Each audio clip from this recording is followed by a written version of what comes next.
पंतप्रधान मोदींच्या निवासस्थानाजवळ 3 तासांपासून विरोधकांचा ठिय्या. राहुल गांधी, प्रियंका गांधी, अखिलेश यादवांसह खासदार पोलिसांच्या ताब्यात. आंदोलनस्थळी मोठा गोंधळ. सरकार संसदेत चर्चेसाठी तयार, मात्र राहुल गांधी मागण्यांवरून पलटले. केंद्रीय शिक्षण मंत्र्यांचा राजीनामाही मागितला. कोणत्या मागण्या करायच्या ही माझी मर्जी, असं राहुल गांधी म्हणाले. जितेंद्र सिंहांचा आरोप. नीट पेपरफुटी प्रकरणी गृहमंत्री अमित शहांनी सभागृहात स्पष्टीकरण द्यावं. गृहसचिवांनी चर्चेवेळी उपस्थित राहावं. केंद्रीय शिक्षण मंत्री धर्मेंद्र प्रधानांचा राजीनामा घ्यावा. काँग्रेसच्या 4 मागण्या. सरकारकडून सभागृहात चर्चेचं आश्वासन.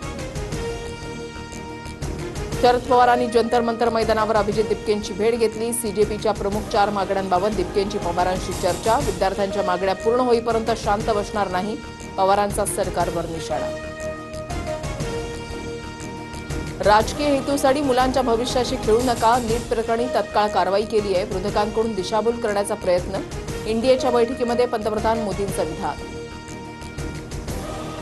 लाठीचार्जनंतरही विद्यार्थ्यांचा जंतर मंतरवर ठिय्या. पोलिसांची मुलींनाही मारलं, डोकी फोडली. हे विद्यार्थी आतंकवादी आहेत का? सरकारला लाज वाटली पाहिजे.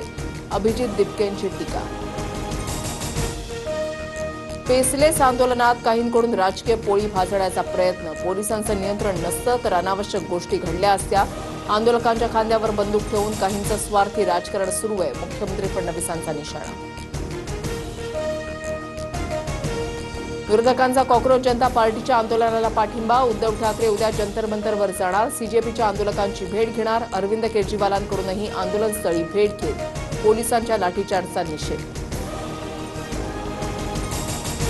वंचित बहुजन आघाडीकडून 23 जुलैला महाराष्ट्र बंदची हाक. प्रकाश आंबेडकरांकडून घोषणा. नीट पेपरफुटी प्रकरणी देशभरात सुरू असलेल्या आंदोलनाला पाठिंबा. सोनम वांगचुक यांना सफदरजंगमधून मेदांता रुग्णालयामध्ये हलवलं. पत्नी गीतांजली यांची मागणी दिल्ली हायकोर्टाकडून मान्य. डॉक्टरांच्या सल्ल्यानंतरही ग्लुकोज घेण्यास नकार. केवळ ORSवर उपचार सुरू.